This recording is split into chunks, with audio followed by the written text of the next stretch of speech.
This is the Central Coast Wave.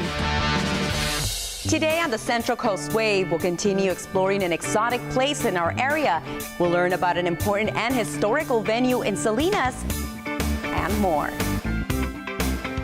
Welcome to another edition of Central Coast Wave. I'm Patty Lezama. Our next report is a continuation of our visit to Wild Things in Salinas. We'll learn more about animal behavior and we'll meet fun characters. Let's continue the adventure. In our last show, we had the opportunity to interact and learn about some of the animals that live here at Wild Things.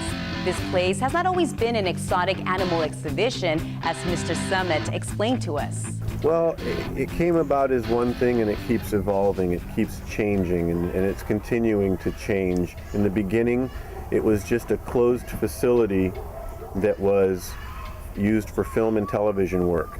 Okay. Then, the idea came to start going to schools and doing educational programs. Then another idea comes across to start doing the bed and breakfast and working with tourism. So it's just a forever evolving facility, and it's still changing. The next plan is to turn it into a real zoo. Okay. And to tear down the cages and start building natural style enclosures and give the animals a lot more room. Our animals are still taught to perform in film and television, so there's an interaction, there's a relationship between the trainer and the animal that you don't see between the zookeeper and the animal. In the meantime, everybody can take the opportunity to come and visit this place to meet and learn about wild animals in a safe environment. This is Forrest, and Forrest is a capuchin monkey, and he works in our educational program. We've gotten real lucky with Forrest. He's actually much friendlier than a typical monkey would be. Normally they're a lot bitier, a lot more difficult. We always thought he was a little bit slow. Okay. A little bit slow in his thinking. Why was that? He was just the way he was growing up and the way he was acting. It wasn't like other monkeys I'd worked with, so we named him Forrest after Forrest Gump.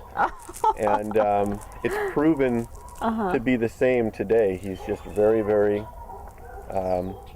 relaxed, and he gets along well with just about everybody.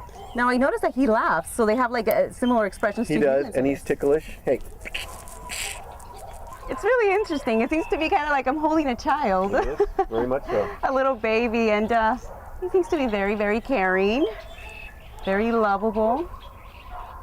He also seems to laugh a lot. Well, he's very, very friendly. Now, you see, right now he's working, and he knows he's working. He knows that he has someone he doesn't know, so he has to sit there, he has to behave, and he can't do certain things. Now, when I take him back, Forrest, come here. Oh, what? What? You see, he's a lot different now. He's going to start getting in trouble, and he's going to start laughing. Hey. So as you can see, we just met Forrest here. Continue with us. We're going to go ahead and keep walking and see what else we can find. So what has been your experience along the years here? Like, what is the most rewarding thing you've experienced so far? Well, the education program gets more and more rewarding every day. I mean, teaching kids and watching their response to the animals. And seeing the elephants every day. The elephants are the highlight of my career in my life. That's what it all came down to, is taking care of elephants. So. Hello again. We're here with Lady. She's actually one of the lionesses they have here. So you can give me some information about her, please. Well, Lady was an animal that came to us when we were working on the TV series Born Free. Oh, okay. And she played the part of Elsa.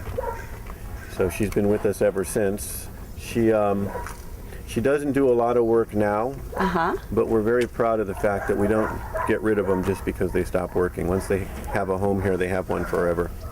Now, how is it that you are able to be so friendly with her, or she's actually able to be friendly with you, well, and train her also? How does that work? The animals are my friends. We grew up together. A lot of them we got as babies, and we're family. So it never goes away. But they don't all work out. They don't all end up like this. Some of them decide that they're not interested in friendship, and those animals don't work out. But we don't get rid of those either. Once they're here forever. And this wild experience wouldn't be complete without the king of the jungle. This is Jacob. Jacob is, of course, a male African lion. He's been with me for about 6 years now. Wow. 6.5 years. He's 7.5, 8 years old now. I got him when he was about a year old, and he's doing very, very well. He works well. He's fairly safe with the trainers. He's a beautiful lion, and he has what's called an extended mane. The mane goes all the way down the belly. Okay, so I've noticed your interaction with him. He obviously knows you well. So how do you develop that kind of relationship with him? You just have to spend time with them every day, and you have to work with other people to teach you how to react to everything he does, so you don't mess up something along the way that's going to affect him. He has to have a childhood, and the childhood has to be just right, so when he's an adult, he doesn't make mistakes that accidentally hurt you. So it's interesting to see your reaction, your interaction with him. And does he see you almost like a father figure, or is it more like a brother? Or how do they view people like that are around them like as you are? I think if you had to do that analogy, it would be more like a brother. Okay. But I have to be the dominant male in his life. The problem with male lions is that sometimes they'll challenge you for your position, and when that happens, it's a very dangerous day. In his case, he's never done it, and we're doing well so far. Hopefully he never will.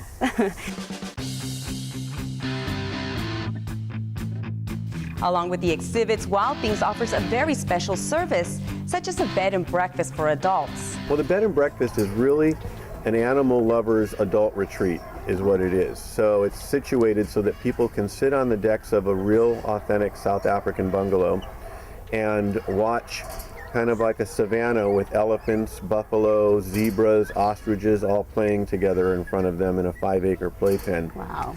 It's very, very relaxing, but their interiors inside the bungalows are pretty much like any hotel suite. Okay. So they have regular furniture, they have everything they need that they would find in a hotel.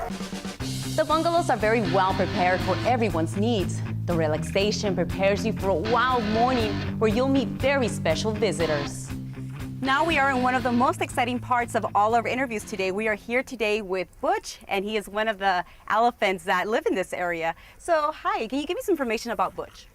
Well, Butch is an ex-carnival elephant that came to live here when he was finished working. He belongs to our elephant sanctuary. There are very few elephant sanctuaries in the country, and this is the home of EARS, Elephants of Africa Rescue Society. And we simply give African elephants a home when they're done working. Seems like he's very interested in getting interviewed today. Okay, so how old is he? Butch is about 34 years old. Okay. He lives with 4 other elephants. He's one of 5, and he's our only male. And he's very, very special to us. He's one of the friendliest elephants we have. He's very brave. He's not afraid of anything.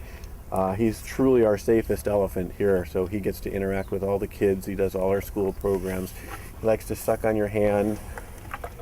How tall is he and the other elephants here? How tall do they get?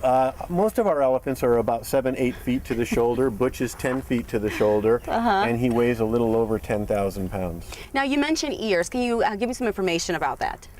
EARS is an elephant sanctuary, okay. And we just give them, we're a retirement home for African elephants, and what we try to do is we try to do as much sharing as possible for people who would otherwise never have the opportunity to meet one, to see one. And the hope is that after they meet them, they realize how worthy they are of our support in captivity.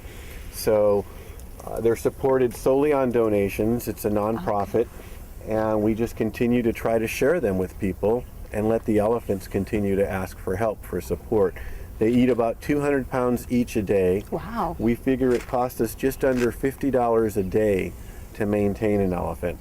So it requires a lot of fundraising, it requires a lot of sharing and a lot of asking. But we're very proud of the program. It does very, very well. They live in a 5-acre playpen here with a bunch of other animals. And you can see he's pretty social. Wild Things also hosts an annual fundraiser dinner in the spring, so that this way they can continue providing a good home to the elephants.